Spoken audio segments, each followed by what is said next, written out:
Tiga. Assalamualaikum warahmatullahi wabarakatuh. Dan selamat malam untuk Bu Hima. Perkenalkan kami dari kelompok 3. Pada malam ini kami akan mempresentasikan hasil kerja kelompok kami yaitu dengan materi perilaku organisasi. Sebelum kami memulai presentasi, izinkan kami untuk memperkenalkan diri terlebih dahulu. Perkenalkan, nama saya Agatha Hanabel dengan NIM 085. Perkenalkan, nama saya Fabiola Aliza Kusuma dengan NIM 091. Perkenalkan, saya Desi Sagita Sharon dengan NBI 102. Saya Dwi Ratika Risma Putri, NBI 251. Dan saya Rizky Kausar Fadil dengan NBI 285. Perilaku organisasi.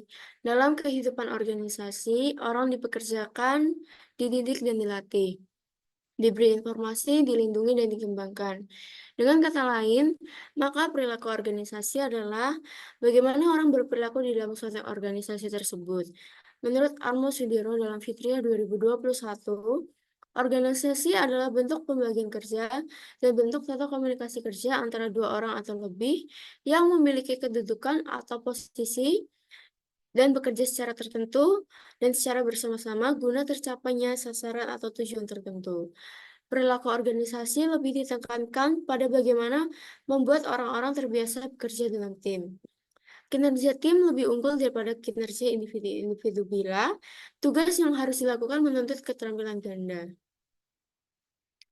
Pada tingkat analisa dalam perilaku organisasi, ada 3 jenis, yaitu tingkat individu, tingkat kelompok, dan tingkat organisasi. Untuk tingkat individu sendiri, menurut Sophia 2008, untuk dapat memahami perilaku individu dengan baik, terlebih dahulu kita harus memahami karakteristik yang melekat pada individu tersebut.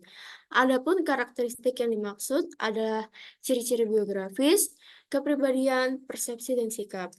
Toha 2008 mengatakan bahwa manusia merupakan salah satu dimensi dalam organisasi yang amat penting dan merupakan salah satu faktor dan pendukung organisasi. Menurut Badeni sendiri, secara umum dalam ilmu psikologi, terdapat 3 teori kepribadian untuk memahami kepribadian seseorang, yaitu teori sifat, teori psikodinamik, dan teori humanistik. Mengatakan bahwa kepribadian sebagai keunikan yang dimiliki seseorang dapat dilihat dari sifat tertentu seperti ketelitian dan ketidaktelitian, keramahan dan ketidakramahan. Faktor yang mempengaruhi individu dalam organisasi ada 2, antara lain karakteristik individu, yaitu melibatkan kepribadian, sikap, nilai, persepsi, dan motivasi. Yang kedua, lingkungan kerja, yaitu melibatkan struktur organisasi, budaya organisasi, kepemimpinan, rekan kerja, sistem imbalan, dan stres kerja.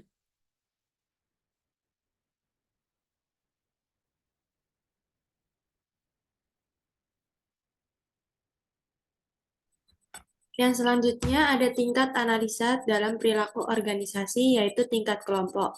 Kelompok merupakan bagian dari kehidupan manusia. Tiap hari manusia akan terlihat dalam aktivitas kelompok.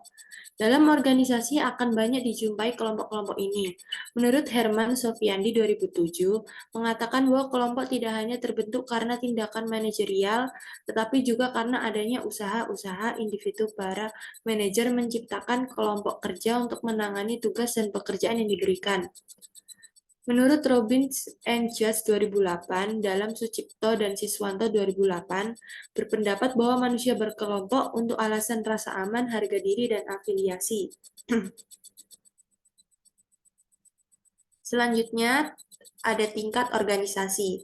Perilaku organisasi dalam tingkat organisasi mengacu pada studi tentang bagaimana keseluruhan organisasi berperilaku, termasuk budaya, struktur, proses, dan interaksi dengan lingkungan eksternal. Salah satu dari 3 tingkatan perilaku organisasi yang saling terkait, perilaku organisasi pada tingkat organisasi berfokus pada bagaimana struktur, budaya, dan proses organisasi mempengaruhi perilaku individu dan kelompok di dalamnya.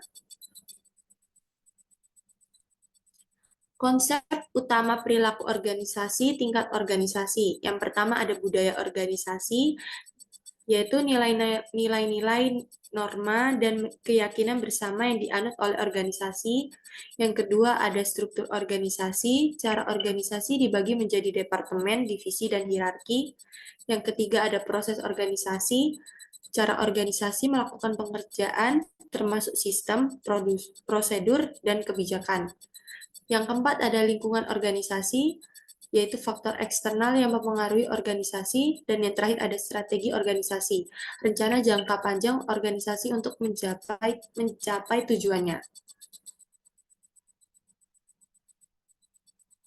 Faktor internal yang mempengaruhi perilaku individu dalam organisasi. Yang pertama, budaya organisasi, nilai-nilai norma dan keyakinan bersama yang dianut oleh organisasi. Yang kedua, ada struktur organisasi, cara organisasi dibagi menjadi departemen, divisi, dan hierarki. Yang ketiga, ada teknologi, menggunakan teknologi dalam organisasi mempengaruhi efisiensi dan cara kerja karyawan. Yang terakhir, ada sumber daya manusia, yaitu keterampilan, pengetahuan, dan sikap merupakan aset penting bagi organisasi. Selanjutnya dijelaskan oleh Desti. Kemudian ada faktor eksternal yang mempengaruhi perilaku individu dalam organisasi. Yang pertama yaitu lingkungan ekonomi, yang kedua lingkungan sosial, ketiga lingkungan politik, keempat lingkungan teknologi, dan terakhir lingkungan persaingan.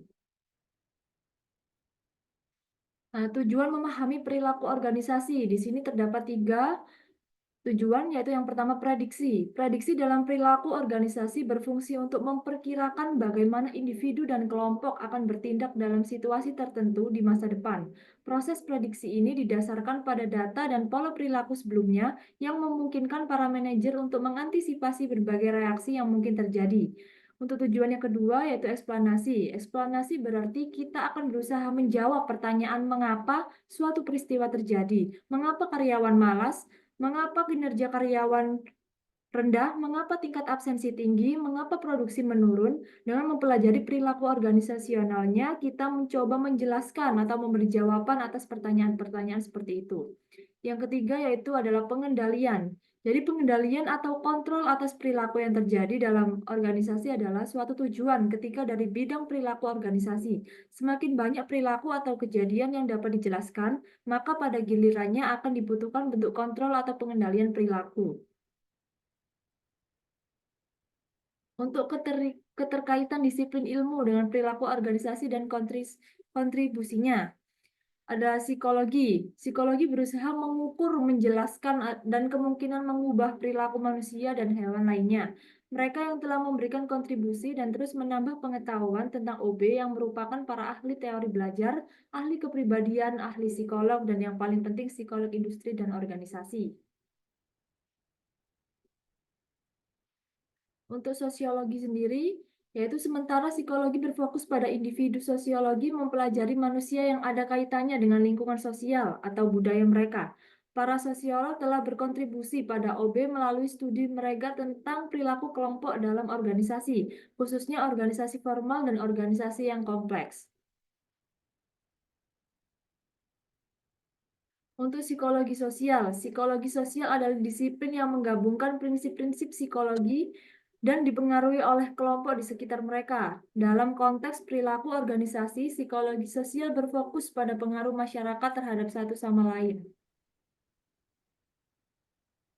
Untuk yang terakhir yaitu ilmu politik, berfokus pada distribusi kekuasaan dan pengaruh dalam organisasi. Dalam perilaku organisasi, ilmu politik menganalisis bagaimana kekuasaan, otoritas, dan pengaruh mempengaruhi pengambilan keputusan dan aliran informasi.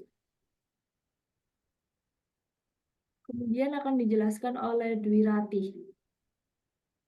Untuk selanjutnya, di bawah ini ada keterkaitan disiplin ilmu dengan perilaku organisasi dan kontribusinya. Yang pertama ada psikolog, sosiologi, psikolog sosiologi, dan ilmu politik. Untuk sebelahnya itu ada topik model teknik yang disumbangkan. Terus yang sebelahnya lagi ada tingkat fokus atau analisis. Dan yang terakhir itu ada bidang perilaku organisasi.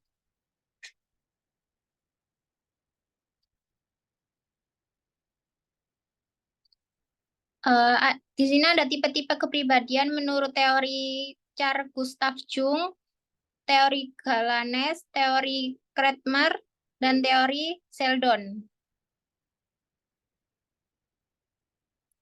Untuk teori Carl Gustav Jung, teori kepribadian Carl Jung merupakan keberadaan totalitas kepribadian yang disebut sebagai psycho yang terdiri dari sejumlah sistem yang berbeda tetapi saling memiliki keterkaitan saat menentukan beraneka ragaman perilaku, pikiran, perasaan, aktivitas manusia. Teori psikologi analisis Jung disebutkan bahwa kepribadian seorang itu dibagi dalam 3 tingkat kesadaran, yaitu yang pertama kesadaran dan ego, yang kedua tidak sadar pribadi dan kompleks, dan yang ketiga tidak sadar kolektif dan arketip.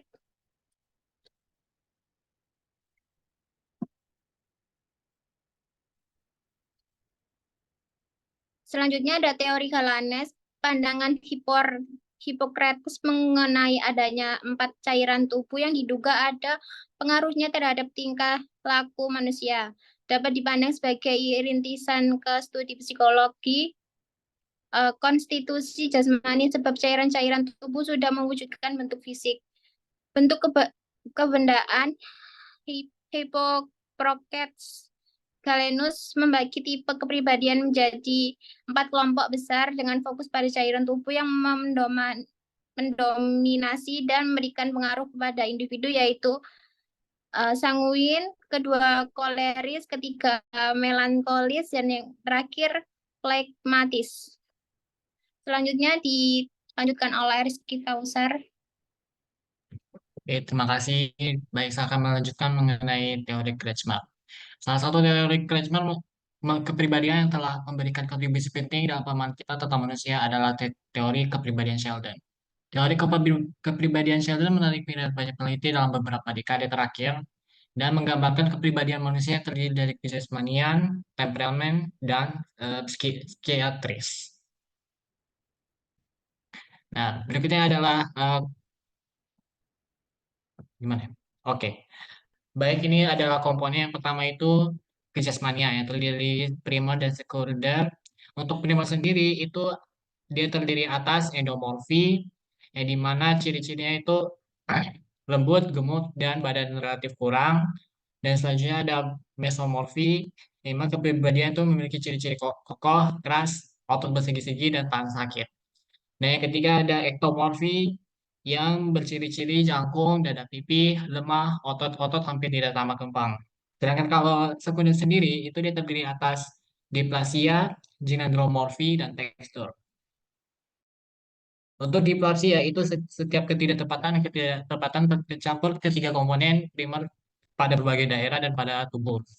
Sedangkan pada ginandromorfi sendiri itu dia menurut sifat-sifat yang biasanya terdapat pada jenis kelamin lawannya. Sedangkan yang tekstur itu dia menjelaskan ialah komponen yang menunjukkan di mana orangnya itu tampaknya keluar. Selanjutnya itu ada temperamen yang terdiri dari viscerotonis, somatotonis, dan cerebrotonis. Untuk viscerotonis ini dia memiliki sifat tidak tegang, suka akan hiburan, gemar makan, besar kebutuhan, tidurnya nyenyak, dan kalau menghadapi masalah dia membutuhkan orang lain. Kalau untuk somatotonis itu sikapnya gagah, energetik, bergerak besar, suka terus terang, suara lantang, dan terlihat lebih dewasa. Thank you. Dan untuk cerebrotonis itu kurang gagah, ragu-ragu, reaksinya cepat, kurang berani, dan kurang bergaul, suara kurang bebas, tidurnya sukar, nampaknya lebih muda dari umur sebenarnya. Kalau menghadapi masalah dia membutuhkan untuk pengasingan diri. Dan untuk psikiatris sendiri itu dia terdiri efektif, paranoid, dan heboid. Untuk efektif sendiri itu memiliki bentuk yang terdapat pada pendiri psikosis yaitu manis depresif. Dan untuk kalau paranoid memiliki banyak angan-angan, pikiran yang sangat jauh dari kenyataan, dan heboid sendiri itu memiliki bentuk ekstrim pada pendengar beberhama, yaitu suara bentuk daripada skizofrenia. Ya, next. Nggak, next lagi, cuy. Baik, sekian dari presentasi kami. Mohon maaf bila ada kesalahan kata, dan wassalamualaikum warahmatullahi wabarakatuh. 2, 1.